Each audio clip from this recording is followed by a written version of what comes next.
todos, aqui professor Niemeyer de Aquino, para a gente iniciar neste vídeo um grupo de vídeos onde nós vamos analisar todas as súmulas do TSE. Então, esse grupo de vídeos aqui, que a partir de hoje eu inauguro no canal, é essencial para você, meu querido aluno, minha querida aluna, que vai fazer a prova do TSE. Então, nós vamos analisar todas as súmulas por assunto, tá? E hoje, como é o nosso bloco inicial, eu decidi trazer 3 grupos de ações, 3 grupos de assuntos, né, de matérias mais rápidos, tá? Para a gente discutir aqui, beleza? Vamos começar com a súmula sobre as condições de elegibilidade. Vem aqui comigo, tá aí no nosso slide, tá? Condições de elegibilidade. As duas primeiras, pessoal, dizem respeito, né, à questão da alfabetização.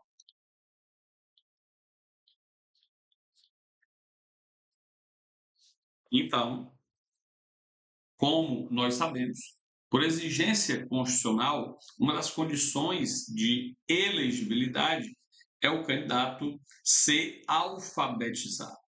Como nós sabemos, o analfabeto ele não possui capacidade eleitoral passiva, ou seja, a aptidão para ser votado, apesar da Constituição lhe conceder a capacidade eleitoral ativa, a aptidão para votar de forma facultativa. Beleza?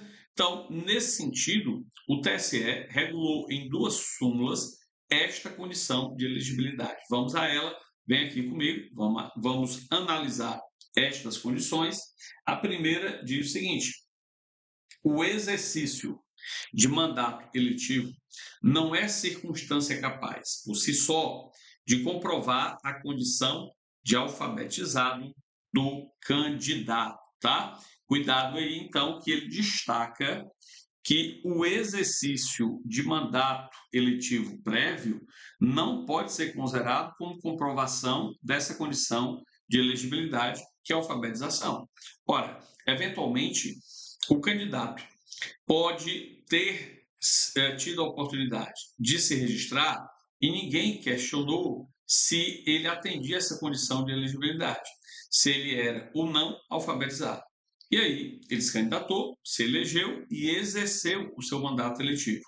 Em uma próxima eleição, se alguém eventualmente questionar a alfabetização desse candidato, ele deverá ser submetido a um teste ou comprovar por outra maneira a sua alfabetização, ou o fato dele ter exercido o mandato eletivo prévio faz com que ele tenha direito a se candidatar a um novo mandato. É isso que a súmula vem regulamentar. A súmula vem dizer que o fato dele ter exercido um mandato eletivo prévio não demonstra que ele é alfabetizado, tendo que se submeter a um teste ou comprovar sua alfabetização em uma outra eleição ou qualquer outro meio lícito. Beleza? Então, primeira súmula, súmula 15 do TSE, vem aqui comigo. Vamos para a segunda súmula, a súmula número 55. Essa súmula diz o seguinte: a CNH, a Carteira Nacional de Habilitação, gera a presunção de escolaridade necessária ao deferimento do registro de candidatura. E nem poderia ser diferente, né, meus caros? Todos nós sabemos que o indivíduo, quando ele requer e se submete a todos os testes exigidos pela nossa legislação para que ele venha a ser condutor de veículo automotor aqui no nosso país, ele tem que se submeter a exames, provas escritas. Ora, ninguém vai passar naquela prova escrita do Detran se não for alfabetizado. Imagine um analfabeto passando naquela prova. Não tem condição, ele tem que ler, ele tem que interpretar as questões, né? E tem que, obviamente, entender o que é que está sendo perguntado para ele. Então, já demonstra, sim, que o indivíduo tem uma condição de alfabetizado bem acima da média do analfabeto, né? Beleza? Então, a CNH é condição de prova, né? Apta a comprovar a condição de elegibilidade que é a alfabetização. Beleza? Vem aqui comigo, tá aí as 2 primeiras, vamos passar para a súmula do TSE de número 20. Olha o que é que diz a súmula número 20. Diz o seguinte: a prova de filiação partidária daquele cujo nome não constou da lista de filiados de que trata o artigo 19 da Lei 9.096/95, ou seja, a Lei dos Partidos Políticos, pode ser realizada por outros elementos de convicção, salvo quando se tratar de documentos produzidos de forma unilateral, destituídos de fé pública. Cuidado, pessoal. Cuidado porque esse artigo 19 da Lei Geral dos Partidos Políticos, ele diz que o encargo de remeter a lista dos filiados é do próprio partido. Então, veja, deferido o pedido de filiação feito pelo cidadão, então, feito por um determinado indivíduo que pleiteia a filiação naquele partido, deferido esse pedido, é o próprio partido que tem o encargo de colocar no sistema eletrônico da Justiça Eleitoral essa lista de filiados, tá? E aí, esse sistema automaticamente remete para os juízes eleitorais, a fim de que esses juízes eleitorais documentem aquela lista de filiados e comecem a contar aquele prazo de filiação prévia de 6 meses antes do pleito eleitoral para fins de candidatura. Lembrando que a filiação partidária é uma condição de elegibilidade exigida pela nossa Constituição. Beleza? Agora, o que é que está sendo dito pela súmula? Se o partido não coloca o nome daquele filiado nesta lista, né, por algum motivo, o próprio filiado pode demonstrar por outro meio legítimo, idôneo, a sua condição de filiado. Então, por exemplo, pode ter sido dada a ele uma certidão, um outro documento qualquer, expedido pelo próprio partido, né, por pessoa com encargo decisório, onde fique patente a condição de filiado. E aí é válido segundo a súmula do TSE. Beleza? Vem comigo, vamos para a súmula de número 43. As alterações fáticas ou jurídicas supervenientes ao registro que beneficiem o candidato. Então, veja, eventuais alterações, tanto fáticas ou jurídicas, supervenientes ao registro, então, ocorridas após o registro, né? Que beneficiem, note, que beneficiem o candidato, então, aquelas que sejam benéficas ao candidato, nos termos da parte final do artigo 11, parágrafo 10 da Lei 9.504/97, também devem ser admitidas para as condições de elegibilidade. Ora, o que é que está sendo dito aqui? Veja, preste atenção para você entender. Não há como você entender essa súmula sem saber a redação desse parágrafo 10 do artigo 11 da Lei Geral das Eleições. Veja, o que é que se diz? Diz o seguinte, que as condições, preste atenção nisso, as condições de elegibilidade e as causas de inelegibilidade, elas devem ser aferidas, identificadas no momento do registro da candidatura, tá? Então, esse é o momento onde vão se analisar as condições de elegibilidade e as causas, as hipóteses de inelegibilidade. Pois bem, aí diz o parágrafo 10 do artigo 11 da Lei Geral das Eleições, ressalvadas as alterações fáticas ou jurídicas supervenientes ao pedido de registro com relação às hipóteses ou às causas de inelegibilidade. Então, a lei só traz a ressalva quanto às causas de inelegibilidade e não fala nada sobre as condições de elegibilidade. O que é que o TSE faz nessa súmula? Estende esse benefício também para as condições de elegibilidade. Agora sim você vai entender a redação da súmula, vem comigo. As alterações fáticas ou jurídicas supervenientes ao registro que beneficiem o candidato, nos termos da parte final do artigo 11, parágrafo 10 da Lei 9.504/97, também devem ser admitidas para as condições de elegibilidade, visto que a lei, repito, só fala das que afastam a inelegibilidade. Beleza? Ótimo. Vamos lá para a súmula 57. A última das condições de elegibilidade. Diz assim a súmula 57: a apresentação das contas de campanha é suficiente para a obtenção da quitação eleitoral, nos termos da nova redação conferida ao artigo 11, parágrafo 7 da Lei das Eleições, pela Lei 12.034/2009. Pessoal, dentre as condições de elegibilidade, você não vai encontrar, previstas na Constituição, você não vai, e também na legislação eleitoral, você não vai encontrar quitação eleitoral. A quitação eleitoral é uma condição de elegibilidade exigida pelo TSE que está prevista na legislação eleitoral, tá? Então, veja, não está prevista na Constituição, mas está prevista na legislação eleitoral e o TSE diz que também deve se exigir daquele candidato para que ele possa se registrar a quitação eleitoral.